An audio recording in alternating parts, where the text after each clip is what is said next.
તમારી 3 પેઢીઓ ખાય તો ખૂટે એમ નથી આમાં. તયે સુદામાને નિરાશ થયો. હે મારો વાલો દિયો તે પાછું વાળી નથી જોતો, અને એ પાછો કોક દીક લેવા માંડે તે દી પાછું વાળી નથી જોતો. ખાલી આ ઝાટક કરી નાખા. હા,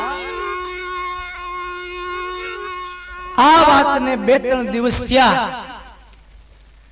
સુદામાની ઘરે 4-5 બહેનો ભેળા થયા. હવે 4-5 બહેનો ભેળા થાય ને શું કરી તો આપણે ત્યાં તમે જોજો લગભગ હાંધો ન હોય. એ સુદામાના ઘરવાળાને વારે વારે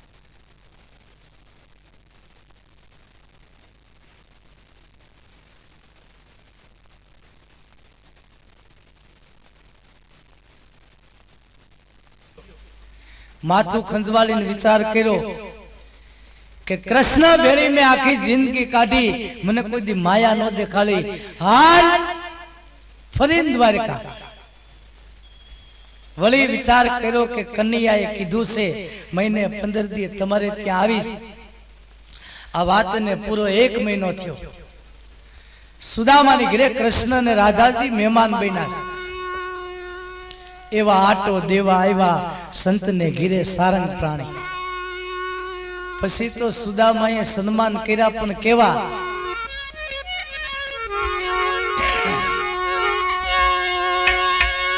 એ સુદામાએ સન્માન કર્યા ને ભલે પધાર્યા ભગવાન.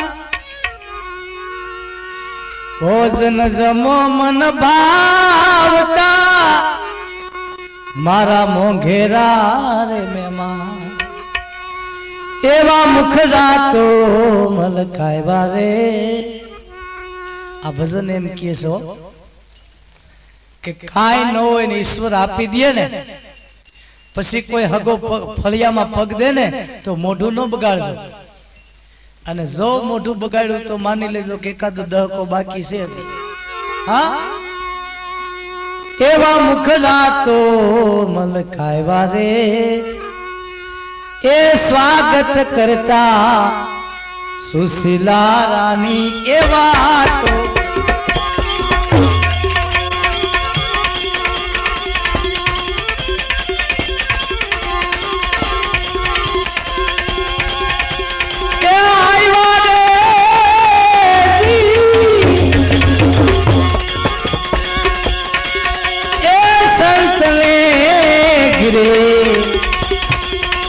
સારંગ પ્રાણી. એવા તો દેવા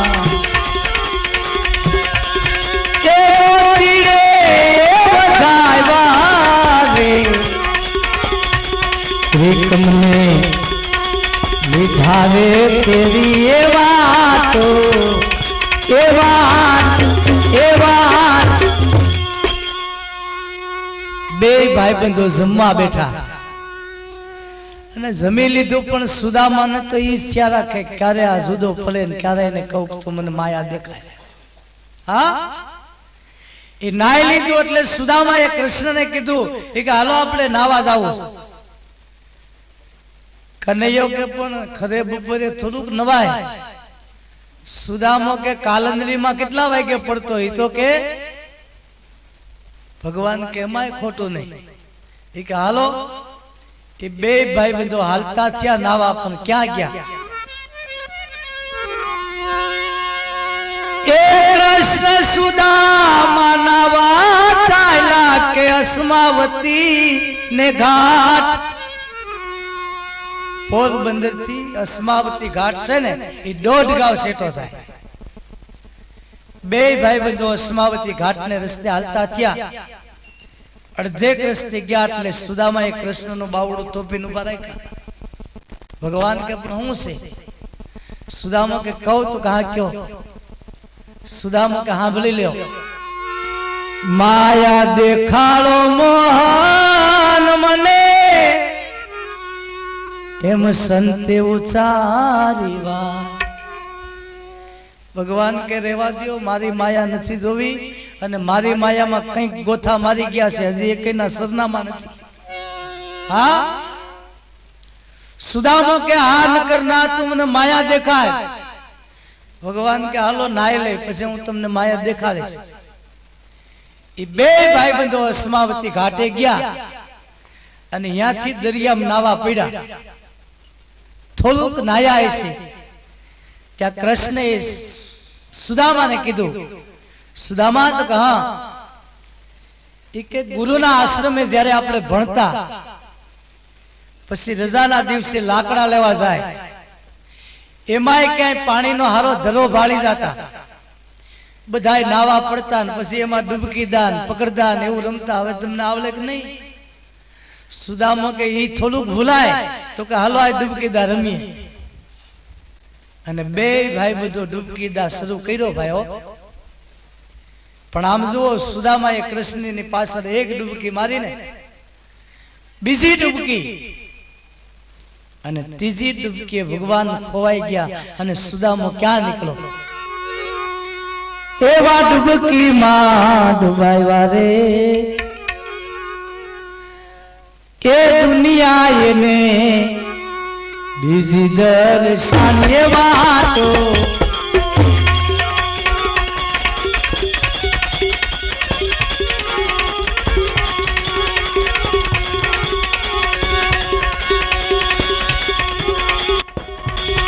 એ સરરી પૂજો સતાવતા કે એને બાપા મારતા એ બગડાણામાં બિરાજતા બીજે મળે નહીં આશા કરું સુયાપની એ અન્ય કોઈ ઈચ્છા નહીં કરી કાળમાં એ કૃપા વિના મુક્તિ મળે નહીં આશા કરો સુયા આશા કરો સુયા. ત્રીજી ડૂબકી મારી નીકળો પણ ક્યાં? નો તો પોરબંદર નો દરિયા કિનારો, નો તો દ્વારિકા નો દરિયા કિનારો, અને આ તો હાવ નોખે કાંઠે જ નીકળો. હા, આમ નજર કરીને જોયું ખાધું આ તો હાવ અજાણી ધરતી. હવે જાવું ક્યાં? પાછું વાળી નજર કરીને ત્યાં ભગવાને એક માયાવી નગર બનાવ્યું અને મકાન ભાડા. સુદામાએ ગળગળતી દોટ મૂકી. પણ ગામને દરવાજે ગયા ને ત્યાં દાદા હામાં મળ્યા સુદામા. સુદામાએ દાદાનું બાવડું થોભીને પૂછ્યું, દાદા કયું ગામ? દાદા કે આ તો માયાનગરી છે. હે તો કા? સુદામા કે હારું આપણા પોરબંદર ની આજુબાજુમાં આવા નામનું એકી ગામ નથી. આ દુનિયા તો બીજી જ છે. સુદામાએ દાદાને પૂછ્યું કે દાદા ગામમાં કઈ જ્ઞાતિના લોકો રે? દાદા કે 110% વણકર કેતા હરિજન, આખું ગામ હરિજન નું. સુદામા કે કઈ વાત, હું તો બ્રાહ્મણ નો દીકરો અને હવે મારે આનું પાણી નો ખપે. હે જાવું ક્યાં? સુદામાએ દાદાને પૂછ્યું કે દાદા મારે દ્વારિકા જવું અહીંથી કેટલું થાય? દાદા કે વાત જ કરતા નહીં. એ કે પણ કેટલું થાય એ તો કહો. દાદા કે ઘણા વર્ષ પેલા મારો ભાઈ બંધ ગયો તો ને, એને 35 વર્ષ આવતા થયા હતા ને 35 જાતા થયા હતા. સુદામાનો હા હજર ચડી ગયો. એને એમ થયું ખારું આપણે જ પૂરા પોગીએ નહીં હવે. હે દાદા કે ન જવું તે કામ કરીએ તો કે હું? એ કે અમારા ગામના મુખી છે ને એની દીકરી એક ઉંમર લાયક છે, તમારા લગ્ન કરી દઈને માંડી દો ઘર સંસાર. સુદામા કે માયરા જાય ને તો હે આના હાથનું પાણી ગ્રહણ કરવું એથી કરતા દરિયામાં ડૂબીને મરી જવું હું ખોટું. એ ફરીને દરિયે દોટ મૂકી. ભગવાને માયાવી નગરમાં એક માયાવી સ્ત્રી બનાવી. માયા બજારમાં નીકળી એટલે ભગવાને બ્રાહ્મણ નો વેશ લઈને બજારમાં ઉભા રહ્યા. પેલી માયા નીકળી એટલે ભગવાને બોલાવીને કીધું કે હે બેન, તો કે કા? એ કે તને ખબર છે? તો કહું તારો ઘરવાળો કેટલા વર્ષ ત્યાં ભાગી ગયો? માયા કે દાદા એ તો 15 વર્ષ થયા મને મૂકી